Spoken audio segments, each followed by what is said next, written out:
remercier les organisateurs de cette conférence de bien avoir voulu m'inviter à la suite de mon prédécesseur Victor Roth, qui avait l'habitude de venir ici pour ces différentes conférences.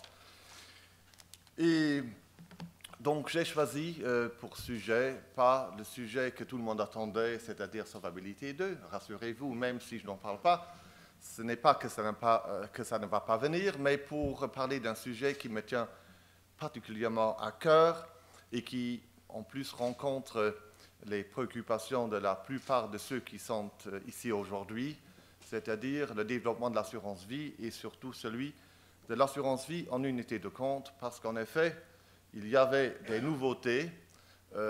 Lorsque j'avais choisi le sujet de mon intervention, j'avais pris un peu un pari sur l'avenir, parce que, bien entendu, on travaillait sur une refonte des textes, des circulaires du commissariat en la matière, mais je n'étais pas sûr que les travaux seraient finalisés à la date d'aujourd'hui. Bon, c'est fait. La nouvelle lettre circulaire 15.3 a été adoptée formellement par le comité de direction du commissariat mardi dernier. Elle a été signée, mise sur notre site Internet et diffusée aux entreprises. Donc, je pense qu'une bonne partie des entreprises devraient déjà l'avoir en leur possession à l'heure actuelle. Ceci dit, le texte qui a été diffusé, c'est un texte, c'est une refonte. Donc, on n'est pas passé par des amendements à un texte existant parce qu'il y en avait trop. Le texte aurait été plus ou moins illisible. Donc, on a opté pour une nouvelle version, ce qui a un grand avantage, c'est que ce texte est facilement lisible, mais désavantage, c'est qu'on ne voit pas les nouveautés par rapport au régime du passé. Donc, c'est pour cette raison que j'ai choisi aujourd'hui cette séance pour vous présenter ce qui est nouveau dans la lettre circulaire 15.3. Alors, peut-être un petit état de situation. Où est-ce qu'on est aujourd'hui avec l'assurance vie en unité de compte? Là, vous voyez l'évolution des provisions techniques. Vous voyez d'abord la barre jaune à gauche chaque fois. Ce sont les provisions des contrats en unité de compte classiques, c'est-à-dire des produits essentiellement retail. Et la barre plus grande à droite chaque fois, ce sont les provisions des contrats dédiés. Alors, vous voyez qu'en 2004, les deux types de contrats étaient plus ou moins en balance, de l'ordre de 12 milliards d'euros d'actifs sous gestion. Mais ce qui s'est développé au fil du temps, ce sont bien les contrats dédiés, où les actifs sous gestion aujourd'hui, bon, c'est fin 2013, parce que les chiffres de 2014, on les attend seulement pour la fin du mois d'avril.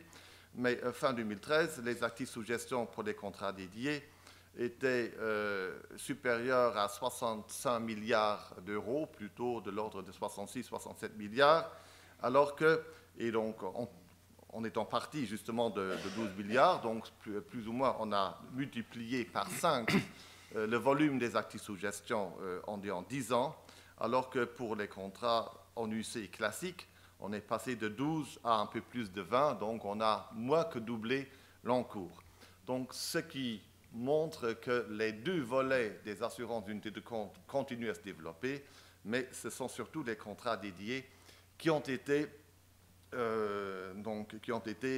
les moteurs du marché. Là, c'est pour des provisions techniques. Dès lors qu'on se réfère aux primes, donc là, vous voyez une évolution beaucoup plus irrégulière et chaotique. Là, vous voyez un premier pic qui avait été atteint en 2006 pour les contrats dédiés, un deuxième pic en 2010. Ensuite, c'est redescendu, c'est remonté 2013 et de nouveau un peu en recul par rapport à 2012. Bon, pour 2014, on devrait de nouveau être en augmentation, mais encore une fois, ces chiffres ne sont pas encore disponibles avec ce niveau de détail. Mais donc là, vous voyez que au cours de cette décennie, il y a eu des hauts et des bas, mais c'est vrai que ce n'est pas une évolution croissante, et donc l'idée est venue, est-ce qu'il n'est pas temps de donner un nouveau élan à cette activité, surtout dédiée. Bon, vous me direz, avoir entre 8 et 9 milliards d'encaissements par an, ce n'est sûrement pas mal, surtout que les contrats dédiés, c'est une clientèle beaucoup plus fidèle que les contrats classiques. Si vous voyez, donc j'ai fait le ratio entre la somme des primes encaissées au cours des 10 dernières années et j'ai divisé par ça, donc par les provisions techniques qui existent à la fin de 2013. Donc on voit en assurance, en UC classique, ce qui reste à la fin de 2013 représente 50% de la somme des primes encaissées. Donc ça veut dire que les 50 autres % sont partis sous forme de rachat, sans parler qu'on devrait même être supérieur parce qu'il y a tout de même un rendement financier positif que ces investissements rapportent.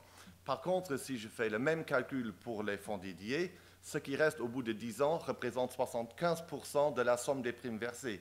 Donc là, vous voyez en plus que c'est une clientèle beaucoup plus fidèle, ce qui, avec évidemment les inconvénients que les contrats dédiés rapportent beaucoup moins de marge aux sociétés que les contrats classiques, mais cette diminution des marges est contrebalancée par une fidélité plus grande de la clientèle avec des rachats moins fréquents. Donc c'est quelque chose à garder à l'esprit lorsque une compagnie se décide pour plutôt privilégier un secteur plutôt qu'un autre. Alors, tout ça repose sur un cadre réglementaire robuste, régulièrement actualisé et déjà ancien. La première lettre circulaire sur les contrats induits de compte est la lettre circulaire 95.3 qui avait jeté les bases, qui avait la première fois fait cette distinction entre les contrats UC classiques et les contrats dédiés. Donc, à l'époque, il s'agissait de coucher noir sur blanc des pratiques qui s'étaient installées au commissariat dans le dialogue avec, à l'époque, seulement une poignée de sociétés, depuis l'ouverture, donc la création du marché unique, donc depuis les années, donc le début de la décennie 90.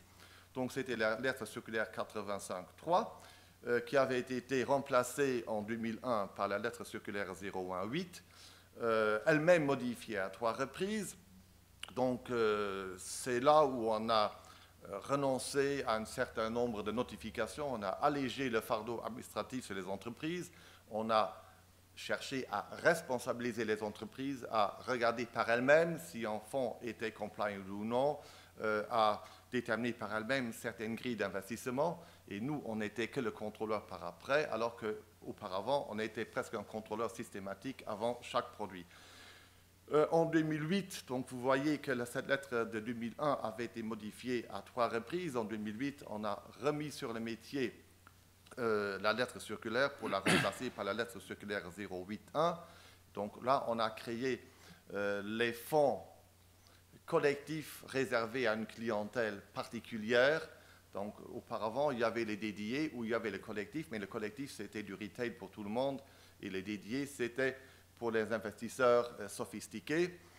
En 2008, on a aussi créé des fonds collectifs réservés à une clientèle sophistiquée, ce qui permettait tout de même de pooler les investissements d'une famille ou de gens qui se connaissaient, ou bien tout simplement de créer des outils un peu plus risqués, mais réservés à une clientèle avertie. Et maintenant, voilà, nous sommes en 2015, et nous avons estimé qu'il fallait de nouveau actualiser la lettre circulaire. Je pense qu'on a été puissamment aidé et incité par l'ACA à se faire.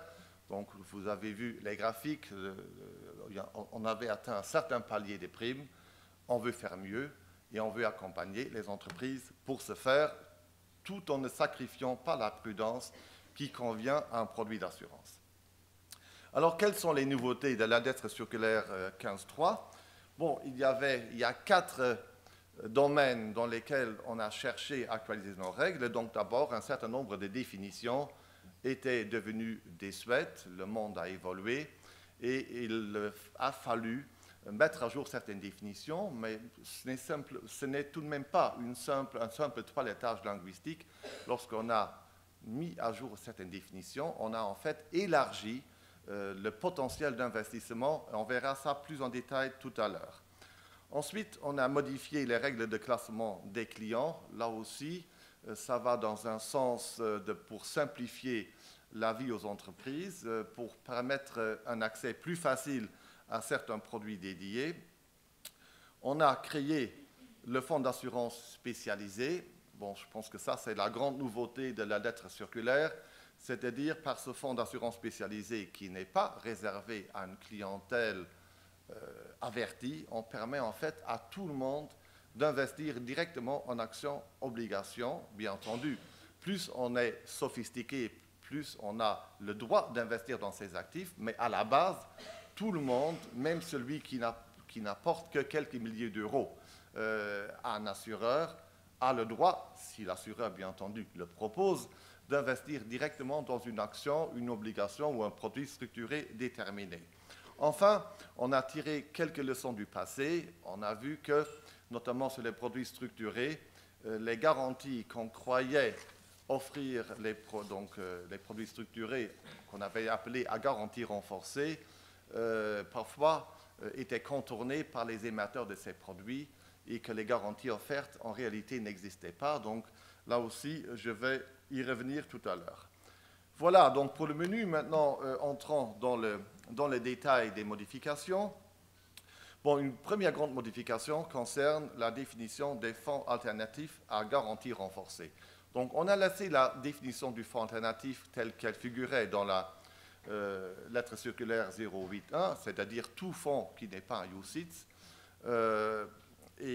donc est a priori un fonds alternatif, mais les fonds alternatifs qui ne sont pas garantis renforcés peuvent être utilisés, mais seulement à des doses homéopathiques pour les petits fonds dédiés, pas du tout pour les clients retail, mais bien entendu, du moment qu'on devient un investisseur très averti, très fortuné, là, il n'y avait pas de limite. Mais ce qui était plus intéressant pour la plupart des clients, c'était les fonds alternatifs à garantie renforcée.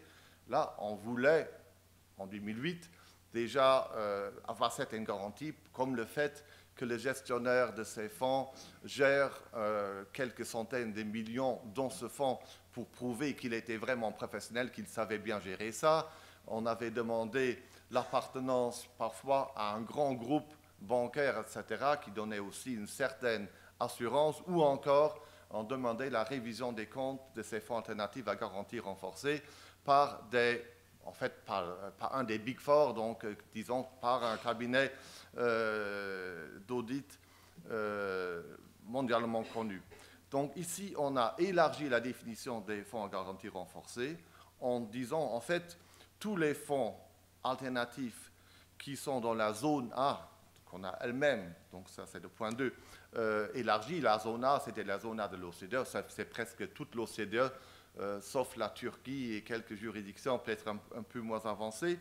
Mais donc, tous les fonds alternatifs qui sont dans un de ces territoires, et encore tous les fonds alternatifs qui se trouvent n'importe où au monde, à condition qu'ils soient gérés par un gestionnaire qui se tombe sous la directive AIFM, donc sous la directive des gestionnaires de fonds alternatifs, tous ces fonds sont dorénavant considérés comme des fonds alternatifs à garantie renforcée. Donc, je pense qu'il faudra vous pencher sur cette nouvelle définition. Vous verrez que la palette des fonds alternatifs qui seront considérés comme à garantie renforcée sera singulièrement élargie. Bon, je ne sais pas maintenant qui gère la myriade des fonds alternatifs aux îles Caïmans, mais il suffirait que certains de ces fonds soient gérés par un gestionnaire qui tomberait sous la directive AIFM pour que automatiquement ces fonds des îles Caïmans qui rempliraient ces critères seraient considérés comme à garantie renforcée et pourraient donc entrer pour une part assez substantielle dans des contrats d'assurance, un peu pour le retail, mais plus encore pour les petits fonds dédiés. Pour la définition de la zone A, donc auparavant la définition c'était la zone A de l'OCDE, c'était l'OCDE moins quelques pays qui étaient peut-être un peu moins sophistiqués, mais donc cette définition de la zone A a été élargie de façon à inclure les nouveaux centres financiers importants tels que Singapour ou Hong Kong, etc., qui maintenant, donc ces juridictions sont considérées comme zone A, et les émetteurs sont traités sur un pied d'égalité avec un émetteur français ou italien, etc. Enfin, troisièmement, la notion de contrat dédié a été précisée. parce qu'on voyait en fait que le contrat dédié, en réalité, c'était des contrats où le fonds dédié était géré par un gestionnaire externe. Lorsque, au début, on avait imaginé la notion de fonds dédié, on imaginait que certains clients fortunés prenaient eux-mêmes soin de leur fortune et géraient en fait les actifs sous-jacents au contrat d'assurance. Cette possibilité, en fait, ne s'est pas concrétisée. D'abord, très souvent, pour des raisons de crainte de requalification des contrats, du moment qu'on gère soi-même les actifs sous-jacents, les autorités fiscales du pays du preneur ont une fâcheuse tendance de dire que ce n'est plus un contrat d'assurance, mais une sorte de gestion de fortune. Et d'autre part, bon, je pense que même en étant fortunés, les gens fortunés veulent plutôt passer leur temps dans les courses hippiques ou gérer leur entreprise ou jouer au golf, ne sont pas forcément experts en matière de gestion financière. On peut avoir fait sa fortune ailleurs. Donc, le fait, c'est que les contrats dédiés sont presque toujours gérés par des gestionnaires externes. Pour la plupart des sociétés, c'est même une condition pour accepter un client dédié, c'est qu'il y ait un gestionnaire qui soit est proposé par l'assureur, soit est directement choisi par les clients. Ça peut être un family office, ça peut être une banque, un gestionnaire de fortune, etc. Donc, on a donc mis cette exigence maintenant dans la lettre circulaire, mais ça sert aussi à distinguer le fonds dédié du fonds d'assurance spécialisé dont je vais parler tout à l'heure. Enfin, vous savez que pour accéder à un contrat dédié, il y a des conditions de prime, des conditions de fortune. Donc là aussi, on a spécifié la notion de fortune mobilière en disant clairement, d'ailleurs un peu en s'inspirant de textes similaires de la CSSF, qu'on prend la valeur des instruments financiers détenus par le client, auxquels on ajoute les dépôts bancaires, les contrats d'assurance et de capitalisation, qui sont aussi des éléments de fortune, mais où on déduit les dettes de toute nature.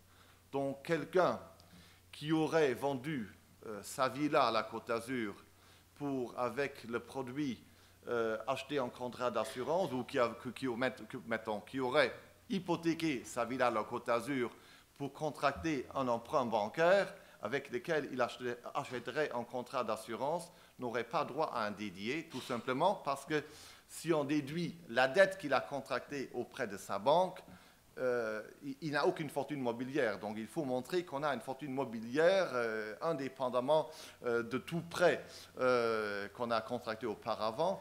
Donc là, malheureusement, il y a eu des problèmes de cette nature. C'est pour cette raison qu'on a spécifié cette notion de fortune mobilière où on dit qu'elle doit être nette des dettes de toute nature. Bien entendu, me direz-vous, si quelqu'un a une fortune mobilière réelle, mais qu'il est promoteur immobilier et qu'il a des dettes bancaires importantes pour une série de projets immobiliers, oui, mais si on déduit toutes ces dettes-là, il se peut très bien qu'on ait, malgré une fortune mobilière à côté, donc une fortune mobilière négative. Je pense qu'il faudrait dans ce cas-là regarder ces cas par cas, mais le principe c'est bien celui-là, c'est-à-dire qu'on fait un calcul de cette façon-là. Bien entendu, comment saurez-vous en tant qu'assureur si cette fortune mobilière existe? On ne vous imposera pas de charger un détective privé pour investiguer les comptes bancaires et autres de vos clients. Bien entendu, il faut bien entendu se fier à une déclaration du client où ces différents éléments vont figurer sur un formulaire que vous mettrez au client. Le client certifiera la véracité des informations qu'il vous donne. Bien entendu, si vous avez un client qui est sans domicile fixe et qui vous remet un tel formulaire où il prétend avoir une fortune faramineuse, vous n'êtes tout de même pas obligé de le croire non plus. Donc je pense qu'il vous faut de toute façon, pour satisfaire à vos obligations en matière de lutte contre le blanchiment, recueillir un certain nombre d'informations. Si vous voyez, bien entendu, des discordances importantes entre ce que vous déclarent les clients en termes de fortune et avec ce que vous savez de lui par ailleurs, bien entendu, il faut être extrêmement prudent et éventuellement refuser les clients sans l'accuser ouvertement de mensonge, mais tout de même, il faut tout de même rester vigilant. Vous ne pouvez pas tout simplement dire, mais voilà, remplissez ce papier, on va vous croire sur parole. Il faut regarder les clients dans son ensemble. D'ailleurs, toute la législation va dans ce sens, PRIPS aussi, blanchiment aussi. Il faut identifier les clients, connaître ses besoins, et bien entendu, vous ne pouvez pas uniquement vous fier à sa bonne parole. Alors, deuxième série de modifications, ça concerne les règles de classement des clients. Vous savez que, bon, il y a les clients retail, qu'on appelle catégorie N, je ne parle pas donc de ceux-là ici, pour ceux-là, rien n'a changé, mais il y a pour les fonds dédiés des catégories qui vont A, B, C, D. A, c'est la partie, donc ceux qui ont une toute petite fortune, jusqu'à D, qui ont une fortune mobilière au-delà de 2,5 millions. Et pour classifier un client, jusqu'ici, il y avait un double critère, un critère basé sur la fortune et un critère basé sur la prime investie dans le contrat. Les deux critères étaient équivalents. Donc, pour avoir, par exemple, un fonds de catégorie D, il fallait avoir une fortune mobilière au-delà de 2,5 millions, mais il fallait aussi investir 2,5 millions dans ce contrat. Donc, les deux critères, en fait, étaient un peu redondants. Mais il suffisait qu'un de ces critères ne soit pas satisfait pour qu'automatiquement on retombe dans une catégorie inférieure. Alors, pour le critère prime, on a abaissé un peu les seuils d'investissement. Pour la catégorie A, où il fallait auparavant investir $250 000 dans le contrat, on est allé à 125 000, ce qui d'ailleurs est aussi un seuil utilisé par la CSSF pour la notion d'investisseur averti ou sophistiqué. Et pour la catégorie D, il faut toujours une fortune de 2,5 millions, mais il suffit d'investir 1 million dans le contrat d'assurance. Donc là, on a abaissé, surtout pour la catégorie D, c'était une revendication de l'ACA à laquelle on a réservé une suite favorable. Deuxième nouveauté, on a maintenu les deux critères prime et fortune, mais on a accordé la possibilité d'écarter les critères basés sur les primes. Donc, à défaut de toute autre démarche du client, on regarde la prime investie et la fortune déclarée dont je vais parler sur le slide précédent. Mais c'est souvent, pour différentes raisons, le client ne veut pas tout de suite investir la prime nécessaire pour accéder à une catégorie déterminée. Dans le passé, dans ce cas-là, cette catégorie lui était refusée, point la ligne, pas de discussion. Donc maintenant, on va ouvrir la discussion. Si le client peut donner des arguments probants pourquoi il veut une catégorie, mettons, il veut être classé en catégorie B, alors qu'il donne seulement une prime qui lui donnerait droit à une catégorie A, s'il donne des raisons pertinentes de ce choix, il peut avoir un upgrade, comme on dirait en aviation. Et donc, il peut demander un upgrade, il peut demander, oui, je serai tout de même classé dans cette catégorie. C'est une demande que peut formuler les clients, ce n'est pas un droit.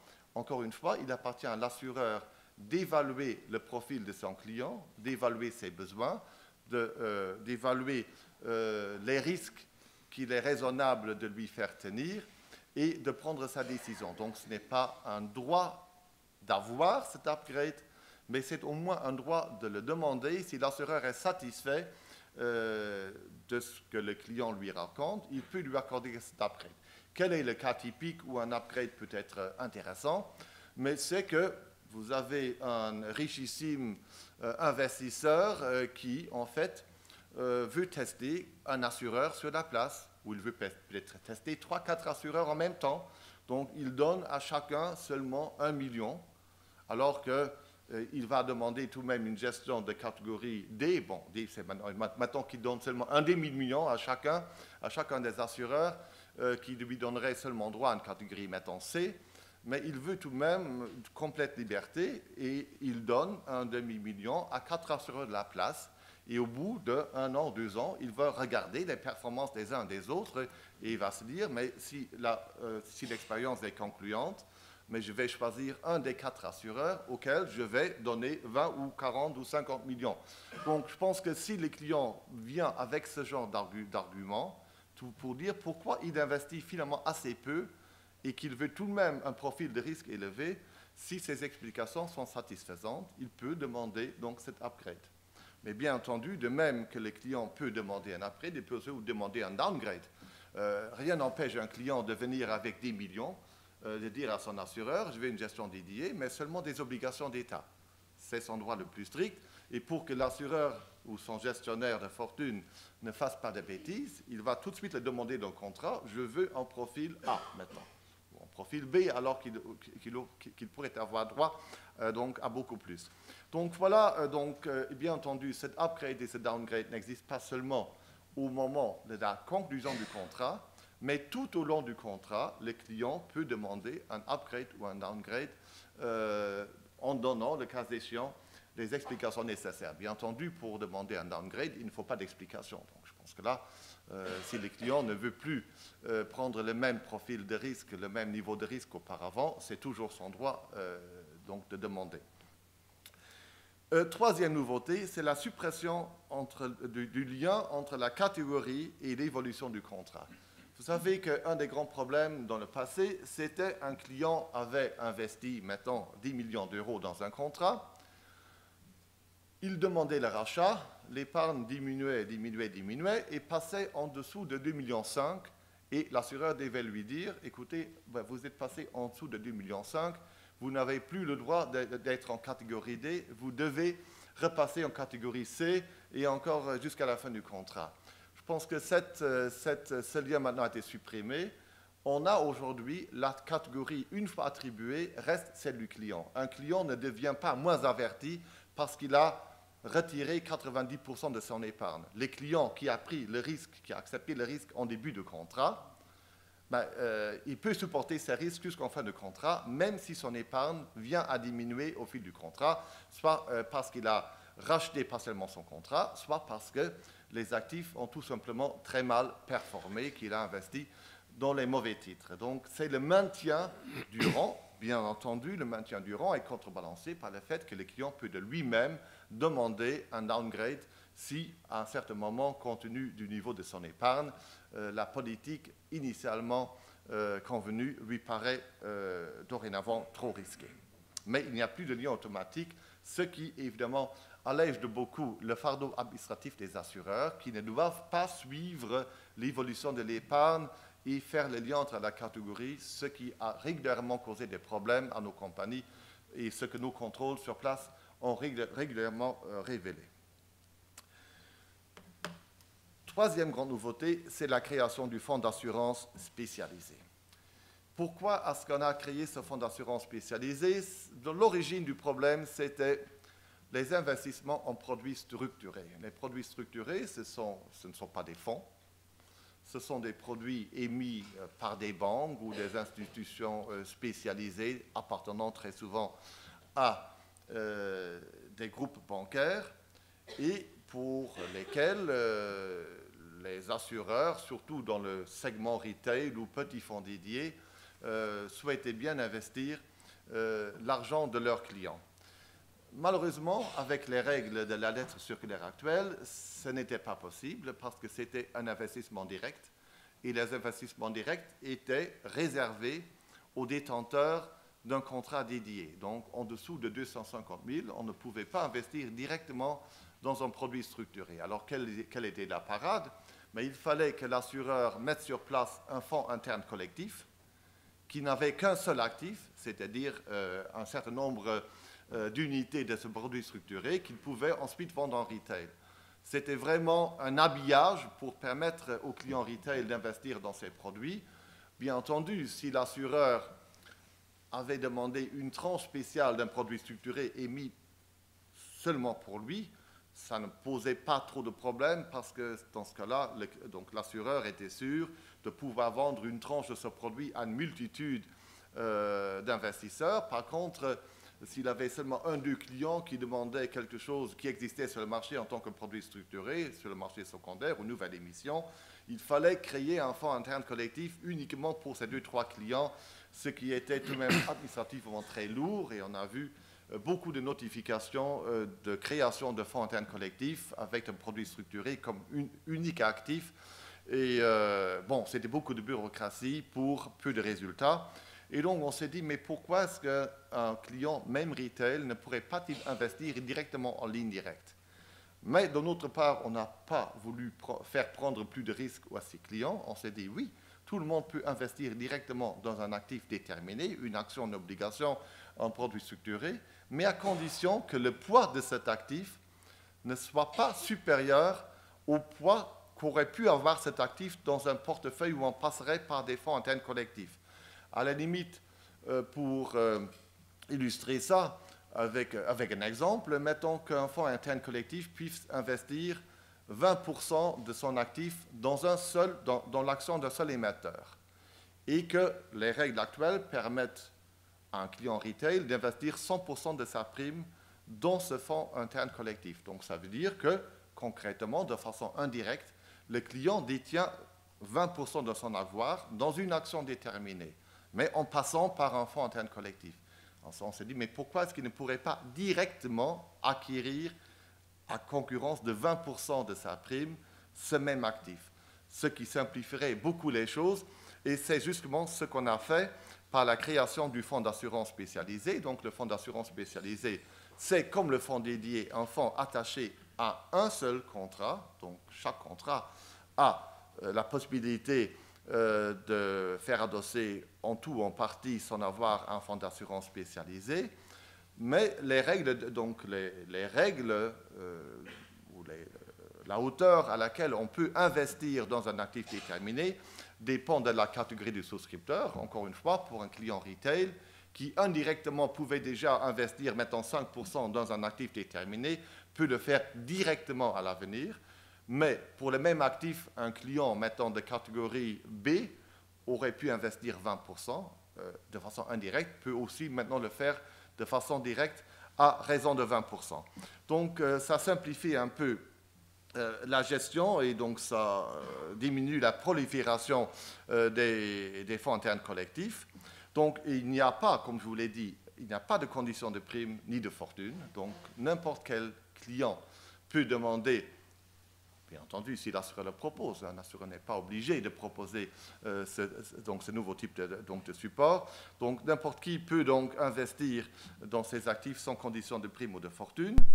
Ce qui est important, c'est tout de même que les clients choisissent directement cet actif. Ici, on ne passe pas par un gestionnaire. Si on adosse directement un client en actif déterminé, c'est que le client a choisi cet actif pour son contrat. Et bien entendu, ni l'assureur, ni aucun gestionnaire ne peut enlever cet actif du contrat sans que le client le demande. Bien entendu, ça n'empêche pas l'assureur de proposer une ligne, donc un catalogue de tous les actifs qu'il propose à son client. Donc, il n'est pas obligé, bon, si un assureur propose ce genre de fonds d'assurance spécialisé, il n'est pas obligé d'admettre n'importe quel actif coté à la bourse de Casablanca ou de Timbuktu. Il peut bien entendu dire, mais voilà, moi j'ai fait une sélection d'actions que je juge intéressantes. Et si vous voulez, vous pouvez investir, suivant votre niveau de prime, X% dans cet actif directement. Et le client fait son choix lorsqu'il souscrit son contrat, de même façon qu'aujourd'hui, le client fait un choix entre les fonds externes ou internes proposés par l'assureur. Ici, simplement, on va élargir le catalogue des investissements proposés par l'assureur. Et dans ce catalogue, il peut y avoir des produits structurés, il peut y avoir des actions ou des obligations, alors qu'auparavant, tout cela n'était pas possible.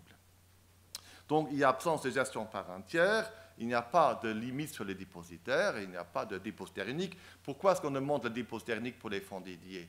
Parce qu'il y a aussi un gestionnaire unique. On veut que, quelque part, il y ait concordance entre l'unicité du gestionnaire et l'unicité du dépositaire pour que le gestionnaire puisse prendre des décisions en connaissance de cause, en ayant une vue globale sur ce qu'il doit gérer. Ici, c'est le client lui-même qui a pris la décision. Donc, on ne voit pas de raison pourquoi il faudrait un dépositaire unique. Alors, comme je l'ai dit, les seuils d'investissement dans un actif déterminé sont toujours fonction de la catégorie du client. Un client sophistiqué peut, bien entendu, dans un actif déterminé, investir une quantité plus importante de sa prime qu'un investisseur retail. Enfin, quatrième volet de la lettre circulaire, ce sont les leçons du passé, c'est notamment pour les produits structurés. Là aussi, comme pour les fonds alternatifs, il y a deux types de produits structurés. Il y a les produits structurés simples qui ne garantissent aucun remboursement des primes. Il y a les produits structurés qu'on appelle à utilisation relevée. C'est en général les fonds structurés pour lesquels, entre autres, au moins le remboursement de la somme investie est garanti à l'échéance du produit structuré. Évidemment, pour ces produits structurés à utilisation relevée, le client peut investir jusqu'à 100% de sa prime dans le produit structuré. Même si le produit structuré reproduit un indice, donc on pourrait croire, le client pourrait croire qu'il s'agit d'un actif diversifié. Oui, pour les sous-jacents, c'est un produit diversifié, mais il y a le risque de contrepartie. Et malheureusement, la faillite de Lehman Brothers nous l'a bien montré. Si le meilleur produit structuré au monde, avec un actif, un panier sous-jacent très diversifié, s'il est émis par une banque et que cette banque fait faillite, le client aura tout perdu. Donc, malheureusement, c'est le régime tel qu'il existe. On n'a pas voulu resserrer le boulot en dire mais maintenant, le produit structuré ne pourra plus intervenir que pour 10%. Mais on a mis à la place une obligation d'informer les clients. Donc, si vous voyez qu'un client investit de façon importante dans un produit structuré, et surtout s'il investit toute sa prime, je pense qu'il est du devoir de l'assureur de l'informer sur le risque de contrepartie. Bien entendu, il pourra toujours dire que la contrepartie, c'est la caisse d'épargne à Luxembourg qui a un AAA. Bon, très bien. Mais Lehman Brothers avait aussi une notation extrêmement favorable, peu encore de temps avant sa faillite. Il faut alerter les clients sur ce risque aussi reculé puisse-t-il paraître. Les clients doivent savoir en fait que nonobstant l'évolution des sous-jacents, il a un risque de contrepartie envers une contrepartie unique et il doit décider par lui-même s'il veut ou non prendre ce risque. Deuxièmement, on a vu certains produits structurés où le remboursement de la prime était promis à l'échéance, mais qui prévoyaient une clause de rachat anticipé si certains paramètres des marchés financiers étaient satisfaits. Et dans ce cas-là, le remboursement pouvait se faire à un niveau très inférieur à la somme initiale investie. Mais dans ce cas-là, bien entendu, la garantie ne voulait plus rien dire parce qu'il y avait une possibilité que les clients perdent de l'argent, pas seulement en réel, mais en nominal, si l'émetteur du produit structuré se réservait cette possibilité. Malheureusement, on a eu le cas d'une compagnie qui a vendu, et on a eu tout un nombre de réclamations. On est en relation avec la FSMA en Belgique, qui aussi s'est penchée sur le problème. Et donc, c'est clair que s'il y a une garantie de remboursement, un produit structuré ne va se qualifier qu'à donc utilisation relevée, qu'à condition que le produit soit non remboursable, ou s'il est remboursable avant l'échéance, il faut que le remboursement atteigne au moins le montant investi. Sinon, encore une fois, il n'y a aucune raison de donner un traitement préférentiel à d'autres types de produits structurés, surtout que les conditions dans lesquelles un remboursement peut se faire, ce sont très souvent des paramètres ou une combinaison de paramètres extrêmement complexes, et le client n'est absolument pas en mesure d'estimer la probabilité qu'une telle éventualité puisse se produire. Donc je pense que là aussi, il faut protéger les clients. Le client a investi de bonne foi dans un produit où il était sûr de pouvoir récupérer au moins sa mise, mais si une clause de remboursement anticipé est prévue sans remboursement intégral, mais dans ce cas-là, il faut absolument bannir ce produit comme relevant de la catégorie la plus sûre, c'est-à-dire la catégorie des produits structurés à utilisation relevée. Voilà, dernier slide, l'entrée en vigueur. Donc l'entrée en vigueur, c'est le 1er mai 2015 sur la demande du secteur. Nous, on avait déjà viser le 1er avril donc de cette année-ci, mais c'est vrai que la lettre circulaire, donc on a discuté jusqu'à la fin, et il faut tout de même donner un temps de préparation. Donc mon exposé d'aujourd'hui sert aussi un peu à expliquer un peu les nouveautés, donc il faut donner un peu de temps aux compagnies de préparer leur réseau aux nouvelles règles, encore que rien n'aurait empêché pour les compagnies qui n'étaient pas prêtes de continuer sur les anciennes règles, qui sont toujours plus restrictives que les nouvelles. Mais bon, aussi dans un souci de level playing field, le secteur de l'assurance a demandé à ce que pour tout le monde, ça entre en vigueur au 1er mai, d'accord? Donc là, c'est obligatoire pour tous les contrats. Par contre, qu'est-ce qui se passe des contrats déjà en portefeuille au 1er mai? Est-ce qu'on peut les mettre sous les nouvelles règles ou non? Alors, la réponse est oui, mais bien entendu, ça ne va pas tout seul. Il faut un avenant au contrat, donc il faut rendre attentif le client que de nouvelles règles existent. On peut leur proposer de soumettre le contrat à ces nouvelles règles. Si le client accepte, bien entendu, ce sont les nouvelles règles qui vont s'appliquer, mais le client peut bien entendu aussi refuser. Dans ce cas-là, on appliquera les règles plus restrictives des lettres circulaires encore actuellement en vigueur. Pour les contrats dédiés, il n'y a pas seulement les règles elles-mêmes, les conditions générales, mais il y a aussi une grille d'investissement. Bien entendu, du moment qu'on veut profiter de la plus grande liberté des nouvelles règles, il faut aussi modifier cette grille parce que c'est elle qui fixe avec précision les seuils d'investissement pour les différentes catégories d'actifs. Alors, troisièmement, on n'a pas donné la possibilité d'appliquer les nouvelles règles aux fonds internes créés avant le 1er mai 2015.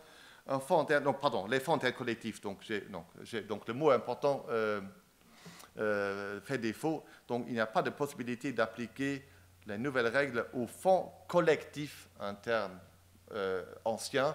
C'était une possibilité qu'on avait prévue dans les anciennes lettres circulaires. J'ai fait une demande auprès de nos services. Ça n'est jamais arrivé en pratique et ce serait très difficile. Vous ne pouvez pas modifier les règles d'un fonds interne collectif dans lesquels une multitude de preneurs d'assurance ont investi sans demander l'accord de chaque preneur d'assurance isolé. Vous ne pouvez pas modifier les règles du jeu qui touchent beaucoup de preneurs sans demander l'accord de tous les preneurs, ce qui est dans la pratique impossible. Donc c'est pour cette raison qu'on n'a même plus voulu envisager cette possibilité. Mais donc encore une fois, pour le 3, il faut mettre collectif. Donc si jamais, donc là je m'adresse à Farhat, si vous voulez diffuser la présentation, ce qui je crois est prévu, vous devrez peut-être mettre le terme de collectif après fonds interne. Voilà, in a nutshell, donc les nouvelles règles. Je ne sais pas s'il a le temps d'avoir des questions ou non, mais sinon, je reste à votre disposition. Je resterai au moins jusqu'à l'interruption. Bonjour. J'ai une question. Vous avez parlé donc de la possibilité au Luxembourg qui est donnée par cette nouvelle circulaire. Quid du traitement fiscal offert dans les différents pays? Est-ce que c'est une question qui a été abordée ou est-ce de la responsabilité des compagnies d'assurance de voir par rapport à ce que demandent en fait les différents pays de résidence? Oui, donc c'est la deuxième possibilité qui s'applique. Donc nous, on offre toute une palette de possibilités d'investissement, mais ça ne veut pas dire que la palette puisse être utilisée à plein dans les différents pays. Lorsqu'on a créé le fonds d'assurance spécialisé dont j'ai parlé, c'était justement pour répondre notamment à la particularité du marché français, où les assureurs français sont déjà aujourd'hui habilités à proposer dans leur catalogue d'investissement des investissements en ligne directe, ce qui n'est pas le cas dans beaucoup d'autres pays. Donc là, pour ce pays, l'investissement direct, c'est une possibilité. Par contre, en France et en beaucoup de pays, on est réticent de pouvoir modifier à tout moment donc les choix une fois effectués. Donc on peut faire le choix en début de contrat, mais on ne peut plus ou difficilement le modifier en fin de contrat. Mais donc là, il appartient à l'assureur d'examiner ce qui est possible dans les différentes juridictions et de prendre ses responsabilités. Nous, on ne peut offrir qu'un menu, mais le choix des plats appartient toujours au preneur d'assurance en conformité avec la loi qui lui est applicable. Merci. Oui, il y a une deuxième question. Bonjour, merci pour la présentation. C'est seulement pour retourner sur les risques de requalification d'un contrat d'assurance. Parce que là, bon, moi je parle plutôt pour le marché italien. Dans votre présentation, vous avez fait voir que, disons, les preneurs d'assurance, ils peuvent quand même, je ne dis pas intervenir dans l'assurance, mais quand même faire des choix qui les protègent. De l'autre côté, je répète, je parle pour les marchés... Est-ce que vous pouvez parler dans le micro, s'il vous plaît? Je On parle ne vous entend pas bien ici. pour les marchés italiens. Toutes les fois qu'un preneur d'assurance intervient de l'assurance, il ne peut pas. Donc, parce qu'il a les risques, entre guillemets, fiscaux de requalification. Alors, je me demande comment il peut se protéger, parce que s'il a la perception que le gestionnaire ne gère pas bien son assurance, est-ce que... J'avais entendu parler d'un droit de regard pour les preneurs d'assurance qui lui permettrait d'être, disons, plus près au cas où qu'il voit un risque très élevé dans la gestion de son assurance ou de son portefeuille. Merci. Oui, pour la requalification, effectivement, ce risque existe dans certaines juridictions au cas où les clients s'immiscent directement dans la gestion des actifs sous-jacents. Donc, il faut passer, dans beaucoup de pays, par un gestionnaire externe. Mais, bien entendu, le client est régulièrement informé par son assureur sur la composition des actifs sous-jacents à son contrat. Dans beaucoup de cas, il y a aussi un lien direct entre le client et le gestionnaire. C'est très souvent même le client lui-même qui a apporté le gestionnaire avec qui, soit qu'il le connaissait déjà auparavant, soit qui lui a été présenté à l'occasion de la conclusion du contrat. Si le client n'est pas satisfait de son gestionnaire, bien entendu, rien ne l'empêche de contacter son gestionnaire et de lui donner peut-être des orientations un peu différentes. À la limite, le client peut même changer de gestionnaire. Donc tout dépend un peu de la construction juridique du contrat d'assurance, mais nous, en tant que contrôleur prudentiel, on ne va pas attacher un client à un gestionnaire déterminé si le client n'est pas satisfait du gestionnaire. Mais qu'il confie son argent à notre gestionnaire qui fera un contrat ad hoc avec la compagnie d'assurance. Ceci dit, dans beaucoup de pays, il est peut-être interdit d'intervenir directement dans le choix d'actifs déterminés, mais il est beaucoup plus rare qu'on interdise aussi de donner des orientations à son assureur sur la politique ou la stratégie globale à suivre. Donc c'est autre chose de dire vous achetez des actions ArcelorMittal ou de dire mais je veux au moins que 10% de mon actif soit investi dans l'industrie.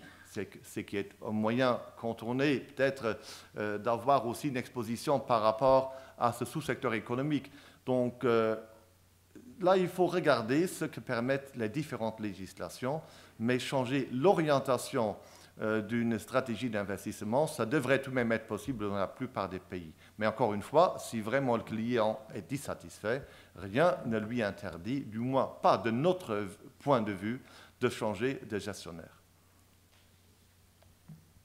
Merci. On peut encore prendre une dernière question. Bonjour Monsieur Virion. Merci pour la présentation et pour la circulaire. Je pense qu'elle doit rendre heureux un certain nombre d'acteurs de l'assurance. J'avais une question. Le commissariat, je représente un établissement suisse. Le commissariat avait ouvert la possibilité d'autoriser des dépôts en Suisse via la circulaire 11.5, mais limité exclusivement aux fonds internes dédiés. Pas les fonds internes collectifs, pas les fonds externes. Donc on a toujours eu en Suisse cette difficulté de pouvoir déposer dans les livres en dehors de l'Europe des fonds internes collectifs ou dédiés. La circulaire 15.3 a été accompagnée aussi de la circulaire 15.4, on en est content. Est-ce que le fonds d'assurance spécialisé pourra prévoir du dépôt en dehors de l'espace économique européen et notamment en Suisse ? Oui, donc la réponse est positive. Donc je pense que les fonds d'assurance spécialisés peuvent faire appel à un dépositaire en dehors de l'Union européenne avec les mêmes conditions que le fonds dédié. Il faut que ce choix soit effectué à la demande du client et que les clients acceptent d'en subir tous les risques et conséquences en cas de défaillance de l'établissement bancaire. Donc, c'est une sorte de ring fencing de cette partie de l'activité. Donc, si un établissement en dehors de l'Union européenne fait défaut, les risques seront limités à ce seul contrat et donc il n'y aura pas de contagion aux autres contrats où les actifs sont déposés à l'intérieur de l'Union européenne. Ceci dit, donc, ça marche pour le fonds d'assurance spécialisé, ça marche pour le fonds dédié. Par contre, pour les fonds collectifs, même pour les fonds collectifs réservés à une clientèle sophistiquée, un dépôt à l'extérieur de l'Union européenne n'est pas possible. Encore une fois, quel est, je pense que là c'était un point de désaccord jusqu'à la fin avec l'ACA, pourquoi est-ce qu'on n'autorise pas le dépôt des actifs d'un fonds interne collectif réservé donc, à investisseurs sophistiqués à l'extérieur? Encore une fois, parce que s'il y a dépôt à l'extérieur de l'Union européenne, c'est à la demande du client. Si vous avez un fonds interne collectif, vous avez beaucoup de clients. Et comment voulez-vous avoir l'accord de tous les clients concernés? Ça nous relève de l'impossibilité. C'est la même raison pour laquelle on n'a pas opté pour l'upgrade des anciens fonds collectifs internes au niveau des nouvelles libertés. Du moment que vous avez une multitude de preneurs, vous ne pouvez plus avoir l'accord de tous les preneurs. Encore, vous disiez, lors du premier investissement, vous pourriez peut-être opter, donc dire aux clients, mais voilà, les actifs sont en dehors de l'Union européenne. Bon, bien entendu, et les clients qui investiraient le sauraient. Mais mettons que si jamais l'assureur n'était pas satisfait des prestations de ce gestionnaire externe et dépositaire externe, et mon assureur voudrait soit charger une autre banque d'un pays tiers ou rapatrier dans la communauté, là de nouveau, il faudrait recueillir l'unanimité des investisseurs. Encore une fois, ça compliquerait beaucoup trop la gestion et si jamais quelque chose allait mal, on aurait des litiges sans fin et on veut faire l'économie à notre secteur de devoir toujours se justifier devant les tribunaux. C'est pour cette raison qu'on a tout de suite vu les énormes difficultés, on a abandonné devant la difficulté de la tâche de prévoir cette possibilité. Mais pour un fonds d'assurance spécialisé, oui, c'est possible. Merci beaucoup. Je pense que M. Virion a été, comme toujours, très très clair dans ses explications. Un très très grand merci. Merci aussi.